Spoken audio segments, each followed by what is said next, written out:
बोलिए। Good morning to all of you. सभी को शिक्षक दिवस की ढेर सारी शुभकामनाएं। और शिक्षक दिवस हमारे देश का ही नहीं पूरे विश्व का एक ऐसा पर्व होता है जो युगों युगों तक आने वाली पीढ़ियों के लिए स्मरण किया जाता है। हमारे देश में शिक्षक दिवस आज ही के दिन 5 सितंबर को मनाया जाता है, क्योंकि आज ही के दिन हमारे देश के द्वितीय राष्ट्रपति और हमारे देश के प्रथम उपराष्ट्रपति डॉक्टर सर्वपल्ली राधाकृष्णन जी का जन्म हुआ था। राधाकृष्णन जी का जन्म तमिलनाडु के तिरुतानी नामक ग्राम में हुआ था। उन्होंने अपना संपूर्ण जीवन एक शिक्षक के रूप में जिया। मात्र 21 वर्ष की उम्र में वो मद्रास विश्वविद्यालय में दर्शन शास्त्र के प्रोफेसर के पद पर तैनात हुए और उन्होंने उसी दौरान भारतीय दर्शन पर, भारतीय ज्ञान विज्ञान पर एक अपनी पुस्तक भी लिखी जिसे इंडियन फिलॉसफी के नाम से जाना जाता है। राधाकृष्णन जी का मानना था कि जो किताबें होती हैं वो किताबें हमें एकांत में रहना, एकांत में चिंतन करने की प्रेरणा देती हैं, लेकिन जो एक शिक्षक होता है वो हमें जीवन में आगे बढ़ने की प्रेरणा देता है।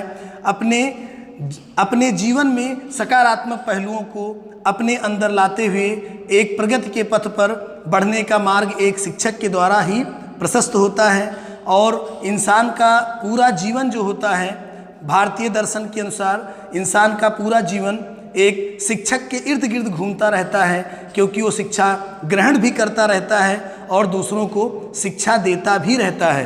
राधाकृष्णन जी भी टैगोर जी के उसी तथ्य की बात उन्होंने भी की थी कि एक शिक्षक जो होता है वो एक दीपक के ही समान होता है। जैसे एक जलता हुआ दीपक ही दूसरे दीपक को प्रज्वलित कर सकता है। उन्होंने कहा था कि एक दीपक दूसरे दीपक को तभी प्रज्वलित कर सकता है जब उसकी स्वयं की ज्योति जलती रहे। ठीक उसी प्रकार एक शिक्षक बेहतर ज्ञान, बेहतर शिक्षा तभी दे सकता है जब उसमें स्वयं की ज्योति जलती रहे। तो राधाकृष्णन जी ये कहते थे कि एक शिक्षक को सदैव ज्ञान ग्रहण करने के लिए और ज्ञान देने के लिए सदैव तत्पर होना चाहिए, सदैव उसको आगे आना चाहिए। और यही कार्य राधाकृष्णन जी ने अपने जीवन में किया। उन्होंने शिकागो में जाकर के एक बार उन्हें विश्व के धर्म दर्शन पर बोलने का जब सौभाग्य आपको प्राप्त हुआ, तब भी आपने इन्हीं बातों को रखा, क्योंकि राधाकृष्णन जी कहते थे कि शिक्षा वो है जो मानव मस्तिष्क का निर्माण करती है, क्योंकि शिक्षा ही व्यक्ति को मानव बनाती है। बिना शिक्षा के मनुष्य और पशु में कोई अंतर नहीं होता है। उनका ये मानना था कि अगर शिक्षा ना होती तो मनुष्य कभी मनुष्य ना होता, मनुष्य में कभी मनुष्यता के गुण ना आते, और मनुष्य में मानवता के गुणों का समावेश होना, मानवता के गुणों का विकास होना, मानवता के गुणों को आगे बढ़ाना ही वास्तव में शिक्षा का एक परम उद्देश्य होता है। राधाकृष्णन जी ने जब वो एक कुलपति के तौर पर थे, तब भी उन्होंने एक मीटिंग में, एक समारोह के दौरान उन्होंने यही कहा कि आने वाली पीढ़ियों को हमें एक ऐसी शिक्षा देनी चाहिए, एक ऐसा दर्शन देना चाहिए। शिक्षा के साथ साथ शिक्षा में दर्शन के समावेश पर राधाकृष्णन जी ने बल दिया कि शिक्षा में दर्शन को समावेशित किया जाए और एक ऐसा दर्शन हम आने वाली पीढ़ी को दें जिससे कि हमारी जो भारतीय संस्कृति है वो पूरे विश्व में एक अद्वितीय संस्कृति के रूप में पहचानी जाए, एक अद्वितीय संस्कृति के रूप में जानी जाए। इन्हीं बातों को राधाकृष्णन जी ने आगे बढ़ाने का कार्य किया। और राष्ट्रपति के पद पे रहते हुए भी जब भी कभी उनको मौका मिलता था वो बच्चों के बीच में पहुंच जाते थे।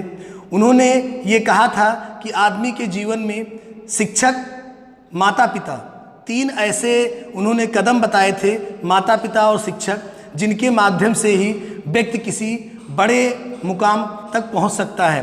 क्योंकि हम क्या बनना चाहते हैं ये हमारी आकांक्षा होती है, लेकिन हम उस क्षेत्र में कैसे बने और अपनी सफलता को कैसे अर्जित करें, उस मुकाम तक हम कैसे सफल हों, ये एक शिक्षक ही हमें मार्गदर्शन देता है। इसीलिए शिक्षक दिवस के अवसर पर मैं सभी से ये आह्वान करता हूँ, ये बताता हूँ कि आप एक संकल्प लें और शिक्षक दिवस से विचारों को आगे बढ़ाएं। Good morning to all of you. सभी स्टूडेंट्स को प्यार और सभी अभिभावकों को सादर नमस्कार। आज शिक्षक दिवस के अवसर पर विद्यालय परिवार की तरफ से प्रबंध समिति की तरफ से और सभी शिक्षक शिक्षिकाओं की तरफ से आपको ढेर सारा प्यार और डॉक्टर सर्वपल्ली राधाकृष्णन के जन्मदिवस के अवसर पर आपको ढेर सारी शुभकामनाएं। Thank you. Madam okay, thank you.